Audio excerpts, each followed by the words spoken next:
먼저 최근 영국의 파운드화 가치는 사상 최저치로 추락하고 있었는데요. 그 이유는 달러 강세뿐만 아니라 바로 영국의 리즈 트러스 내각이 지난 23일 발표한 대규모 감세 계획에 있었습니다. 안녕하세요. 매니저가 직접 시장 이슈와 운용 리뷰를 전해드리는 월간 운용 리포트 시간입니다. 안녕하세요, 매니저님. 네, 안녕하세요. 하나라이플러스 TDF 책임운용역 변재일입니다. 최근 급격한 환율 변동으로 투자자들의 시름이 깊어지고 있습니다. 이와 관련해 얼마 전 영국의 감세안과 더불어 영국 중앙은행에서 650억 파운드라는 어마무시한 규모의 국채를 매입하면서 글로벌 시장에 큰 영향을 미쳤다고 하는데요. 매니저님, 대체 무슨 일이 있었나요? 먼저 최근 영국의 파운드화 가치는 사상 최저치로 추락하고 있었는데요. 그 이유는 달러 강세뿐만 아니라 바로 영국의 리즈 트러스 내각이 지난 23일 발표한 대규모 감세 계획에 있었습니다. 영국 정부에서 경기 침체를 해결하기 위해 내세운 이 정책은 2027년까지 총 450억 파운드의 감세 효과를 통해 최종적으로 연 2.5%의 경제 성장률을 달성한다는 계획이었습니다. 이번 감세 정책은 영국에서 지난 1972년 이후 반세기 만에 최대 규모였다고 하는데요. 그런데 발표 10일 만에 철회를 할 만큼 이 감세안이 오히려 영국 내에서 악영향을 미쳤다고 하던데요. 네, 미국과 IMF를 비롯해 많은 곳에서 이번 대규모 감세안에 대해 비판적인 의사를 내비쳤는데요. 그 이유는 세금을 낮추면 재정에 들어가는 비용을 메우기 위해 국채를 발행해야 하기 때문에 국가적으로 재정 부담이 커질 뿐만 아니라 시중에 돈이 더 풀리면서 물가 상승 압력이 더 커지기 때문입니다.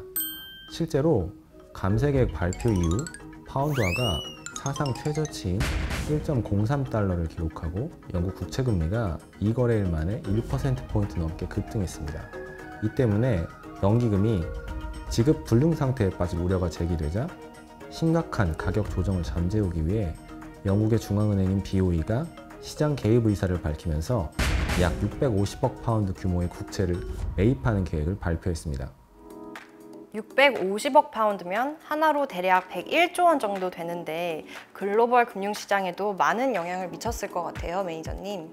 일단 BOE의 개입과 더불어 감세안의 철회로 20년 만에 최고치를 기록한 영국 국채 금리가 하루 만에 하락하며 효과를 보였는데요. 영국뿐만 아니라 거의 4%대까지 오르던 미 장기 국채 금리가 소폭 하락하고 다우지수가 7거래일 만에 반등하는 등 일단 시장에는 긍정적인 영향을 미쳤습니다. 네, 정말 전 세계가 경기 침체와 인플레이션으로 혼란스러운 모습을 보이고 있는데요. 그렇다면 지난달 글로벌 시장 전반적으로 어떤 일들이 있었을까요?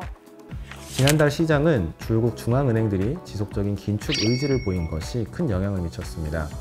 미국 연방준비위원회 페드의 긴축 정책 유지 천명과 유럽의 높은 인플레이션 지속에 따른 유럽 중앙은행의 긴축 강화 기대, 그리고 앞서 말씀드린 영국 BOE의 추가 긴축 예상 등 전반적으로 글로벌 중앙은행들의 긴축에 대한 시장 기대가 커지며 관련 자산의 가격에 지속적으로 반영되었습니다.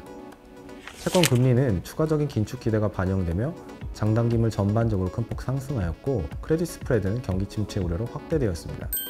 주식은 긴축에 대한 부담으로 큰 폭 하락하였습니다. 달러는 페드의 긴축 스탠스 유지, 상대적으로 견조한 미국 경제 등의 영향으로 큰 폭 강세를 나타냈습니다. 네, 전 세계적으로 전반적인 긴축 기조가 계속 유지될 것으로 보이고 실제로도 시장에 많은 영향을 미쳤군요. 그렇다면 이제 이러한 상황이 하나라이플러스 TDF의 운용에도 많은 영향을 미쳤을 것 같은데요. 어떤가요, 매니저님? 네, 펀드는 주식과 채권 가격의 하락으로 마이너스 성과를 나타냈습니다. 달러 가치 상승이 펀드 성과에 긍정적인 기여를 하였지만 주식과 채권 가격 하락이 펀드 성과에 부정적인 기여를 하였는데요. 펀드는 전반적으로 선진국 ETF 주식 비중을 늘리고 액티브 주식 펀드의 비중을 줄여 변동성이 큰 시장 환경에서 시장 베타 이외의 손익 요인을 줄이는 데 집중하였습니다.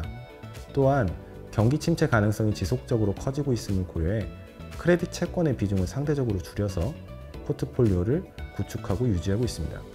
네, 급격한 달러 가치 상승과 자산 가치 하락 등 혼란스러운 시장에 맞춰 대비가 이루어진 하나라이플러스 TDF. 그렇다면 앞으로의 운용 계획은 어떻게 될까요? 전반적으로 글로벌 중앙은행들의 긴축 기조가 이어지고 있는 가운데 시장 변동성은 당분간 높은 수준으로 유지될 것으로 판단됩니다. 다만 비관적인 기대가 시장을 지배하고 있고 변동성이 크고 위험자산에 대한 포지션이 크게 줄어들어 있는 현 상황에서 무리하게 위험자산을 줄이는 대응보다는 적정한 수준의 위험자산은 유지하는 것이 기대 수익률 측면에서 합리적일 것으로 판단하고 있습니다. 다만 주식에 대해서는 보수적인 기조를 유지하며 경기 침체 가능성이 커짐에 따라 향후 자산 배분 전략에서 채권의 역할이 중요해질 것으로 생각하고 있습니다. 펀드는 기존 포트폴리오를 유지하며 시장 추이를 면밀히 모니터링할 예정입니다. 네, 감사합니다. 글로벌 중앙은행들의 긴축 기조와 경기 침체 가능성에 지속적으로 주목하며 적절한 대응을 하는 하나라이플러스 TDF. 마지막으로 투자자분들에게 하시고 싶은 말씀 부탁드립니다. 네, 시장 변동성이 급격하게 상승하면서 어려운 시장 국면이 전개되고 있습니다. 단기적으로 보면 여기서 시장이 더 어려워질 수도 있습니다. 다만 TDF와 같은 장기 투자에 있어서는 지금과 같은 국면이 저렴한 가격에 글로벌 자산을 매입할 수 있는 소중한 기회가 될 수도 있습니다. 시장의 단기적인 국면에 일희일비하기보다는 장기적인 관점에서의 대응이 필요하다고 할 수 있겠습니다. 네, 라이프 사이클에 맞춘 하나 라이플러스 TDF 그리고 TIF와 함께 준비하는 노후가 더욱 든든하게 느껴지는데요. 저희는 다음 달에도 더욱 촘촘한 연금 시장 정보로 다시 찾아오도록 하겠습니다. 연금 매달!